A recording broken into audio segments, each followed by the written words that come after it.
श्री स्वामी समर्थ आप सबको। कैसे हैं आप सब लोग? आई होप सब स्वस्थ मस्त और मज़े में होगे, ऐसे ही रहिए। तो शुरू करते हैं। आज है नवरात्रि का 7वां दिन, माँ काली। आज के दिन माता ने काली का रूप धारण किया था। तो माता काली ने नवरात्रि के 7वें दिन काली का, महाकाली का रूप लिया था। और उनका जो रूप है वो बहुत ही भयावह है, मतलब भयानक है। जितना भयानक है उतना मातृत्वपूर्ण है। वहाँ पे उनके चेहरे पे स्मित हास्य और माँ का प्यार झलकता है। जितना क्रोध उनके अंदर है उतना ही प्रेम उनके अंदर है।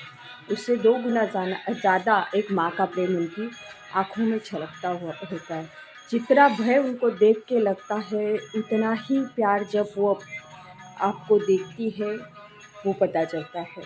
तो 7वें दिन क्या करना है, अभी मैं आपको एक विशेष बात बताती हूँ कि नवरात्रि के ये जो चैत्र नवरात्रि होते हैं तब माता को श्रृंगार अर्पण करना होता है। हमारी जो कुल देवी होती है ना, उसे श्रृंगार अर्पण करना होता है। एक मिनट।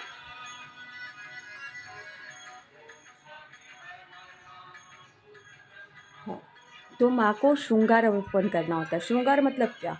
एक साड़ी, इसमें साड़ी में तो ब्लाउज पे आजकल आते ही है। एक साड़ी, एक नारियल, गजरा, हल्दी, कुमकुम, चूड़ियाँ, बिंदी, काजल, ये सब श्रृंगार अर्पण करना होता है। अभी ये श्रृंगार कहाँ अर्पण करें? देखिए, आपके घर में माँ की मूर्ति या फ़ोटो है तो माँ की मूर्ति या फ़ोटो के सामने एक थाली लेनी है।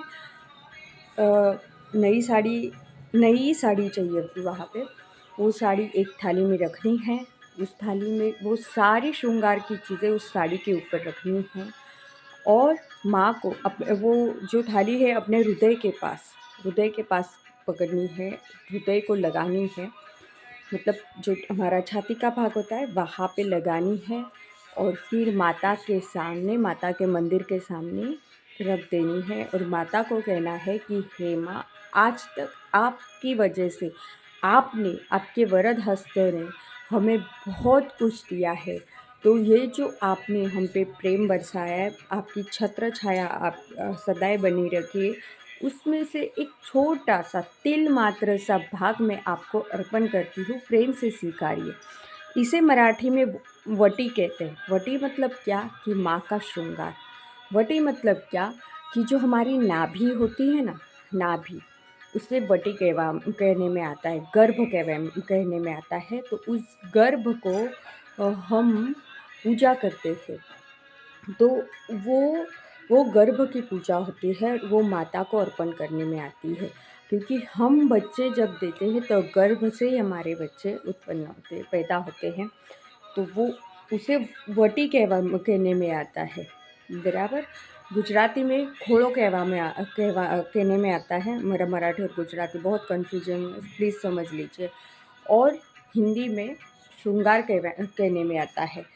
तो ये अर्पण करने से आपको बहुत ही ज़्यादा पुण्य मिलता है। और माता का साज श्रृंगार अगर आप मंदिर में जाके अर्पण करोगे तो बहुत ज़्यादा अच्छी बात है। अगर आपकी कुलदेवी का मंदिर आपके आसपास है तो अगर आप वहाँ पे जाके उसको अर्पण करते हो तो बहुत अच्छी बात है। पर वो आपके हाथ से ही माता को चढ़ाना है। या फिर अगर आपके मंदिर में ये रिवाज है कि आप देते हो और पुजारी भगवान के पास रखता है तो भी कोई मतलब दिक्कत नहीं आती है। पर अगर आप ये श्रृंगार आपके पूजा घर में रखते हो तो उसके 2 फ़ायदे होते हैं। फ़ायदे मतलब फ़ायदे नहीं कहते जाएगा, आशीर्वाद कह सकते हैं हम। तो कहाँ थे हम? मैं थोड़ा ब्रेक ले लिया। तो वो, हाँ, फ़ायदे नहीं कह सकेंगे, प्रसाद कह सकेंगे, आशीर्वाद कह सकेंगे। हम अगर मंदिर के पास रखते हैं तो मंदिर के पास रखने से क्या होता है कि वो अर्पण करने के बाद वो हम खुद अ, इस्तेमाल कर सकते हैं। वो साड़ी है हम खुद पहन सकते, चूड़ियाँ है हम पहन सकते।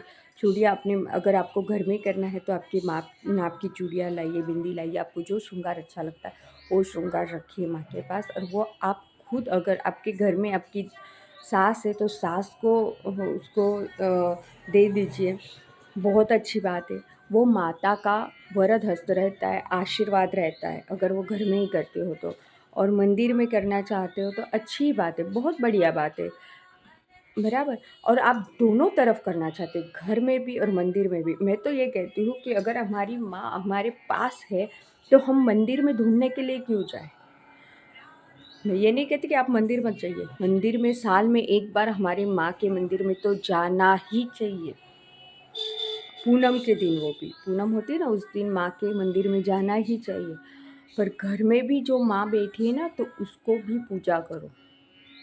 जो घर में बैठी है उसे दुखी करके हम मंदिर में जाके पूजा करोगे ना, और वो भीड़ में धक्के बिक्के लगा के फिर माता का दर्शन होता है नहीं होता है, देखा नहीं देखा, बात की नहीं की और निकल पड़े, ऐसा दर्शन नहीं चाहिए। 10 मिनट के लिए दो हाथ, तीसरा मस्तक शांति से उनके सामने झुका के उनसे क्षमा याचना करके उनसे बात करके फिर वो कहते हैं दर्शन। ठीक है, तो इस तरह से अगर आप उनका उनके श्रृंगार चढ़ाते हैं तो बहुत अच्छी बात है, और इस महीने में तो करना ही चाहिए, चैत्र महीने में तो करना ही चाहिए। तो चलिए श्री सूक्त का पाठ करें, देवी सूक्त का।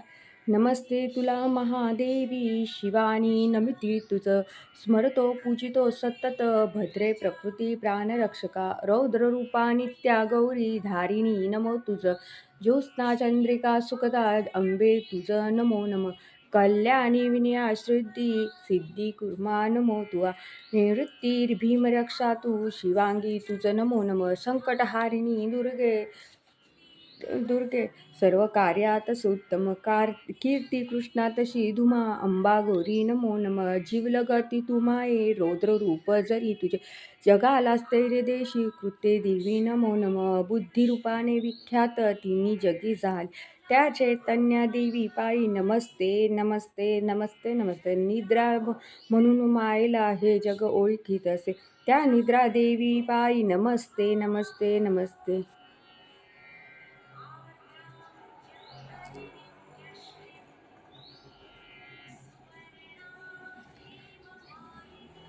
साऱ्या चराचराची भूक भागवी अंबादायीमय दयामय, त्या क्षुधा देवीच्या पायी नमस्ते नमस्ते नमस्ते नमस्ते, रणात बलवती आहे भक्तांना धीर देत असे, त्या शक्ती देवी पायी नमस्ते नमस्ते नमस्ते नमस्ते, तहानेने व्याकुळ होणाऱ्या तोषदे निर्जापरी, त्या तृणादेवी पायी नमस्ते नमस्ते नमस्ते नमस्ते, सह्यता धरुणी अंगी भक्तांचे दोष साहस, शांती देवीच्या चरणी नमस्ते नमस्ते नमस्ते नमस्ते, पारखी गुणावगुण सत्व रजतमा दिक, जाती देवीच्या चरणी नमस्ते नमस्ते नमस्ते नमस्ते, स्मित वेदनी वदनी देवी विनय सद्गुण वाणीते, त्या लज्जा देवी चरणी नमस्ते नमस्ते नमस्ते नमस्ते, असीम शांततेसाठी शत्रुनारायणी जिंकते, त्या शांता दुर्गे पायी नमस्ते नमस्ते नमस्ते नमस्ते, विश्वासती श्रद्धेने भक्त कार्यफल तुझ्यामुळे, श्रद्धा देवी तुझे पायी नमस्ते नमस्ते नमस्ते, असिलतेने परितेज अहंकारात उग्रजी, कांती देवी चरणी माझे नमस्ते नमस्ते नमस्ते नमस्ते, जगात हर एक वस्तूला मोल ना कांचना विना, लक्ष्मी देवीला विनयते नमस्ते नमस्ते नमस्ते नमस्ते, इच्छा फलदात्री देवी सगुण निर्गुण तशी, त्या वृत्ती देवी पायी नमस्ते नमस्ते नमस्ते नमस्ते, संकटकाळी व्योमही स्मृती ठेवून येत असे, स्मृती देवीस स्मराते नमस्ते नमस्ते नमस्ते नमस्ते, सर्व जगाची माता ध्यात्री झाली तई मम, देवी दयामय अरुणे नमस्ते नमस्ते नमस्ते नमस्ते, संकटी भक्तांना मुक्त पाहून संतोष असे, त्या तृष्टी देवी पायी नमस्ते नमस्ते नमस्ते नमस्ते, इंद्रिय विषय व्यापानी आठवती तिच मानव, त्याची मनोकामना गौरी देवी सदा पुरी कर, चिंतात चैतन्य देवनी जगात स्थिरची कर, मंगला भद्रकालीला नमस्ते नमस्ते नमस्ते नमस्ते, पूर्व काळी देवांनी यशाची केली याचिका, देवेंद्रांनी दुर्गेचे दिनरात्र स्तोत्र गायले, म्हणूची शुभकाक्षांना कल्याणी उपकारक, आपदा वारसी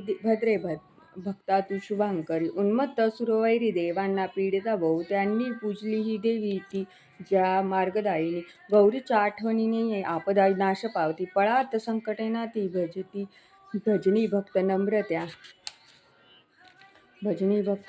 नम्रता। ओम शांती शांती। देखिए, तो ये दुर्गा सप्तशती का पाठ पूर्ण हो चुका है। अब मैं एक बात बताती हूँ, मैंने 2 दिन से एक नियम किया है, मैंने सुना था अ, हमारे जो नासिक से एक दादाजी हैं, उन्होंने बताया कि अगर आपका बेटा बहुत मस्तीखोर है, मेरा तो बहुत ज़्यादा मस्तीखोर है, तो अगर उसका चित्त शांत करना चाहते हो आप, तो आप राम रक्षा का पठन करिए और ये चैत्र मास शुरू हुआ है, तो आप करके देखिए। मैंने सच में 2 दिन से, हाँ, आज तीसरा दिन आएगा, मैं शाम को उसको लेके बैठती हूँ, उसे नहीं आती राम रक्षा और उनकी बात भी सही है कि राम रक्षा मतलब क्या, ये हमारे बच्चों को पता ही नहीं है। तो पहले तो माँ-बाप को पता होनी चाहिए कि राम रक्षा मतलब क्या। तो बहुत कम लोग हैं जिनको राम रक्षा पता है और जिनको नहीं पता वो पूछते हैं और ये बात सच है। तो मेरे बेटे को भी राम रक्षा मतलब पढ़ने नहीं आता है, उसने सुनी है पर पढ़ने नहीं आता है और हर एक बात हमें जब तब तक नहीं आती जब तक हम वो खुद करते नहीं हैं। तो मैंने देखा उन दोनों ने बताया कि बच्चे को राम रक्षा का पठन करना बहुत ज़रूरी है। तो मैंने भी वही किया और मैं 2 दिन से कर रही हूँ। तो पहले दिन उसको मतलब कि मैं बोल रही थी, मेरे पीछे वो रिपीट कर रहा था। पहले दिन उसको बहुत कम आई, मतलब कि वो अटक रहा था। दूसरे दिन मतलब कल की शाम के दिन हम दोनों ने साथ लेके बैठ के, मेरे पास किताब नहीं है पर मैंने मोबाइल पे गूगल पे राम रक्षा का पाठ निकाला और पढ़ रहे थे। तो वो उसने खुद ने वो प्रयास किया क्योंकि उसको उस चीज़ में रुचि आई और वो दादाजी हैं, उनकी बात सही निकली कि बच्चे जब तक आप उसमें रुचि नहीं लोगे तो बच्चे भी नहीं लेंगे। तो उसको खुद को रुचि आई और वो खुद मेरे साथ बोलने की कोशिश कर रहा था और उसने की और वो देख के मुझे अच्छा लगा। और ऐसा नहीं कि तुरंत फल मिल जाता है, वो शांत हो जाएगा, ऐसा नहीं, पर उसने प्रयास किया और ये बात मेरे लिए बहुत बढ़िया है। तो हर बार की तरह इस बार भी मैं यही कहूँगी कि आप अपनी कुल देवी की सेवा करिए। कुल देवी का श्रृंगार चैत्र मास के दिन माता जी को अर्पण करिए। अब कब अर्पण करना है? पूरा चैत्र मास है आपके पास।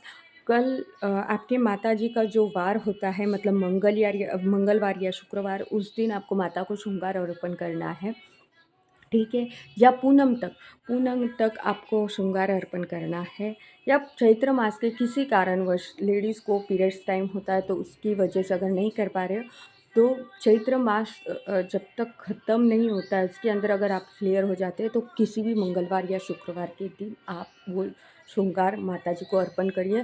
मंदिर में जाके करोगे तो बहुत अच्छी बात है, बढ़िया बात है। अगर आपको घर में करना है तो घर में करिए, क्योंकि मैं 99% लेडीज़ को जानती हूँ जो मंदिर में जाती है और घर में माता जी को दिया भी नहीं जलाती। सीरियसली ये बात बहुत कड़वी है, मुझे पता है, पर ये रियल फैक्ट है।